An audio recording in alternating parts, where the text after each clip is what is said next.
Olá, tudo bem com vocês? Sou Márcio Lenhati, mentor e consultor em análise de vibração. No vídeo passado, eu falei sobre o engrenamento, um redutor de 3 eixos, e como achar as frequências de rotação e as frequências de engrenamento.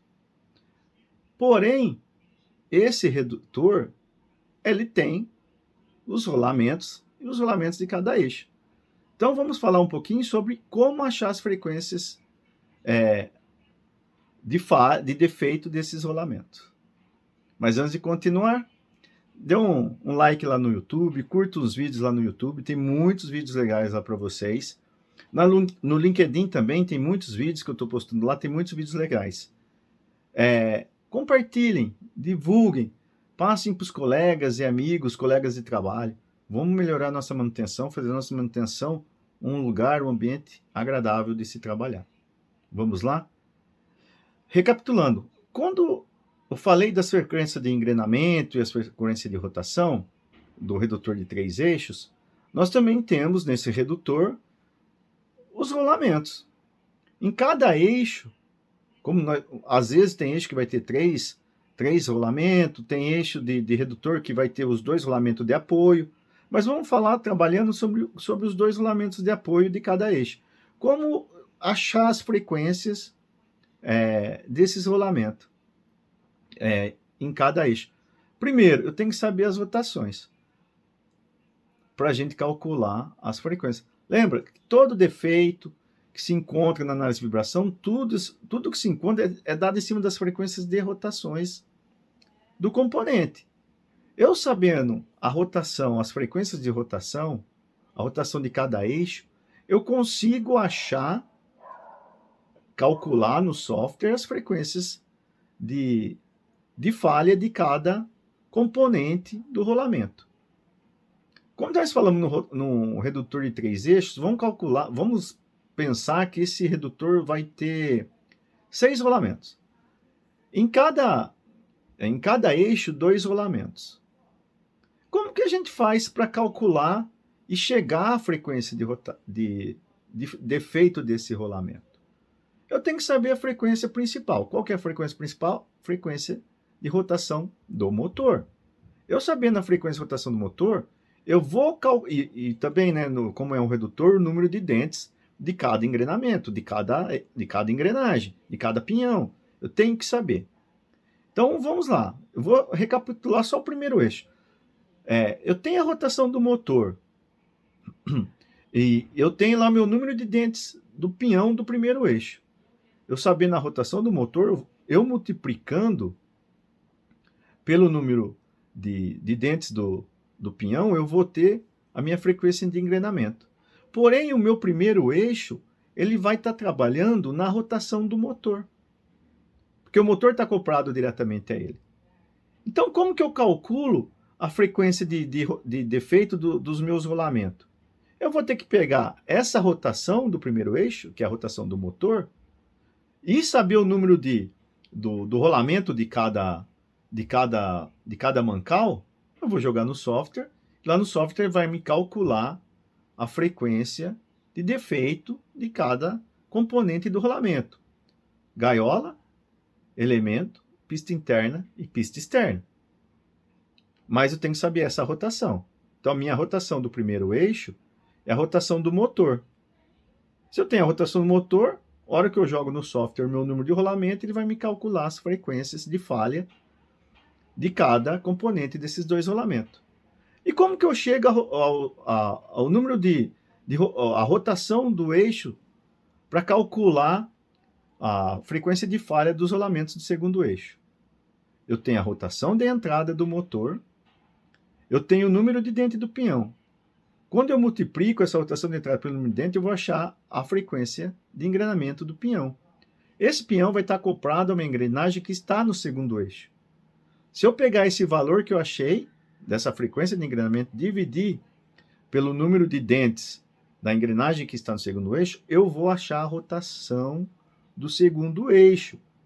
Aí, essa rotação do segundo eixo, eu vou ter meus 2 rolamentos acoplados lá.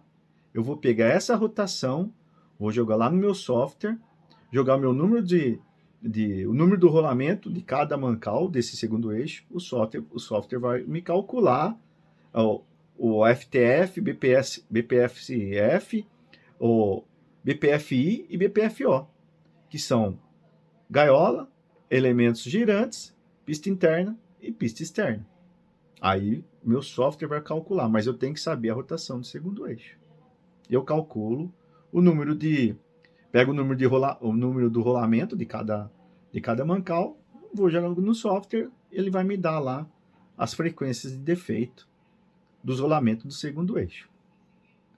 Achando a rotação do segundo eixo, eu vou pegar o meu pinhão que está no segundo eixo e pegar essa rotação, multiplicar pelo número de dentes que está no pinhão. Eu vou achar a frequência de engrenamento do segundo eixo, do segundo par de engrenamento. Achei essa frequência. Dividir pelo número de dentes da engrenagem que está no terceiro eixo. Aí o que vai acontecer? Eu vou achar a rotação do terceiro eixo. Achando a rotação do terceiro eixo, eu vou pegar os meus dois rolamentos que estão nesses mancais e vou jogar no software e vou jogar essa rotação que eu acabei de encontrar. Aí meu software também vai calcular a frequência de defeito de cada componente desse rolamento, dos dois rolamentos. Então eu vou ter que saber a rotação de cada eixo para calcular o meu defeito, minhas frequências de defeito dos rolamentos. Sabendo as rotações de cada eixo, eu tenho ajustado certinho, calculado certinho, as minhas frequências de defeito de cada componente do rolamento. E é dessa forma, se for um redutor de 4, 5, 6 eixos, eu vou calculando as frequências de rotação para poder, naquela rotação daquele eixo, poder calcular o meu número de